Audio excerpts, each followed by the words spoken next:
మా అక్క అలెక్య చిట్టి ఆడియో అయితే రిలీజ్ చేశారు. చాలా కాంట్రవర్సీస్ జరుగుతున్నాయి. ఇంకా న్యూస్ ఛానల్స్ గానీ, మీమర్స్ గానీ అందరూ వేస్తున్నారు. అసలు ఏం జరిగింది? దాని మీద నేనైతే ఈరోజు మీకు అందరికీ క్లారిటీ ఇద్దాం అనుకుంటున్నా. అసలు ఒక ఆడపిల్ల అయ్యుండి అంత దారుణంగా ఎలా తిట్టగలిగింది? ఎలా మాట్లాడుతుంది బూతులని చాలామంది అంటున్నారు. దానికి అసల కారణం ఏంటనేది ఎవరూ ఆలోచించట్లేదు. వన్ సైడ్ మాత్రమే చూసి ఈజీగా జడ్జ్ చేస్తున్నారు. అసలు ఏం జరిగిందంటే, మేము ఒక రోజులో వేల కొద్ది మెసేజెస్ అయితే డీల్ చేస్తూ ఉంటాము. అందులో వచ్చిన మెసేజెస్ అన్నీ కంప్లీట్గా సగానికి సగం బ్యాడ్ మెసేజెస్ తిడుతూ, పచ్చి బూతులు తిడుతూ, ఇంకా పేరెంట్స్ని కూడా ఇన్వాల్వ్ చేస్తూ, అసభ్యకరంగా మాట్లాడుతూ ఇలానే వస్తాయి.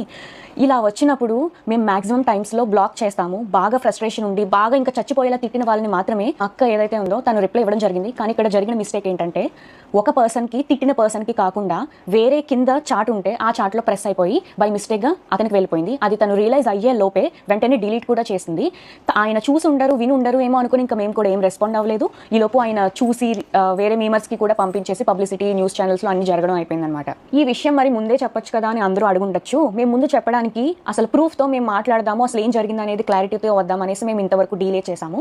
ఈలోపు వాట్సాప్ ఓపెన్ చేస్తుంటే చాలా మంది బ్యాడ్ మెసేజెస్ ఇంకా కాల్స్ కంటిన్యూస్గా చేయడంతో 35,000 మందికి పైగానే వాట్సాప్ రిపోర్ట్ కొట్టారు. దానివల్ల మాకు ఏంటనేది చూపించలేకపోయాం.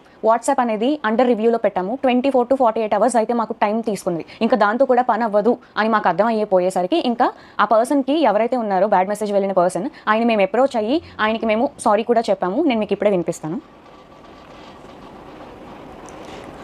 అండి, నేను అలెక్య చిట్టిని మాట్లాడుతున్నాను. మాకు వచ్చే మెసేజ్లో అందరూ జెన్యున్ గా ఉండరు. పచ్చి బూతులు తిట్టి మాట్లాడి ఇబ్బంది పెట్టే వాళ్ళు చాలా మంది మెసేజ్ చేస్తారు మాకు రోజు.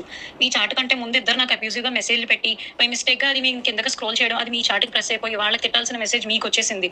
అండ్ అది నేను రియలైజ్ అయ్యే లోపే మా బిజినెస్ వాట్సాప్ కి రిపోర్ట్లు చేసి ఇంకా మొత్తానికి మా బిజినెస్ వాట్సాప్ అయితే యాక్సెస్ చేయలేకపోతున్నాం మేము. మా పికిల్స్ ఎక్స్పెన్సివ్ అని మీరు ఒక్కరే అనలేదండి, 100 మంది అన్నారు. అన్న ప్రతి ఒక్కరిని నేను బూతులు తిట్టేయడం అంటే అది నమ్మసక్యంగా లేదు. ఫస్ట్ అబ్యూజివ్ వర్డ్స్ ఎవరైతే మా వాట్సాప్ కి తిట్టి మెసేజ్ చేస్తారో వాళ్ళకి మేము అదే భాషలో మేము రిప్లై ఇస్తాం. ఈ వాయిస్ నోట్ అయితే మీకు పెట్టాల్సింది కాదు. మీ విషయంలో చాలా రాంగ్ జరిగింది. దానికి ముఖ్యంగా నేను మీ అమ్మగారికి చాలా సారీ చెప్తున్నా. ఈ ఆడియో ఏదైతే విన్నారో దానికి ఆయన స్పందించడం కూడా జరిగింది. ఎలా అంటే, అయ్యో మరి మీరు మాకు ఆ విషయం ముందే చెప్పాలి కదండి, ఎందుకు చెప్పలేదు అనేసి మాకు రిప్లై అయితే ఇచ్చారు. అది మీకు పెట్టాల్సిన మెసేజ్ కాదు కాబట్టి నేను మళ్ళీ రియలైజ్ అయ్యి అది వెనక్కి వెళ్ళి డిలీట్ ఫర్ ఎవరీవన్ కొట్టడం అనేది జరిగింది. అసలు నేను మీకు పెట్టాల్సిన మెసేజే కాదండి అది. రోజు మీరు బిజినెస్ స్టార్ట్ చేసినప్పుడు మాకైతే ఒక మెసేజ్ వచ్చింది. అది నేను దానికి రెస్పాండ్ అవుతూ నేను ఒక వీడియో చేశాను. ఇలాంటి అబ్యూజివ్ వర్డ్స్ మాట్లాడుతున్నారు, మేము వ్యాపారం చేసుకునే వాళ్ళు, మా మీద ఇలాంటి మాట్లాడడం ఏంటి అని చెప్పి నేనే ఒకటి రైజ్ చేశాను వాయిస్.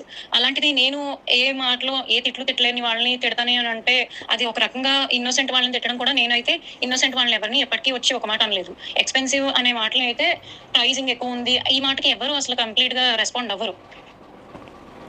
ఇదండి జరిగింది అయితే ఇది. సో ఒకరికి పెట్టబోయి తను తిట్టిన ఆడియో ఏదైతే ఉందో అది కంప్లీట్లీ నిజమే.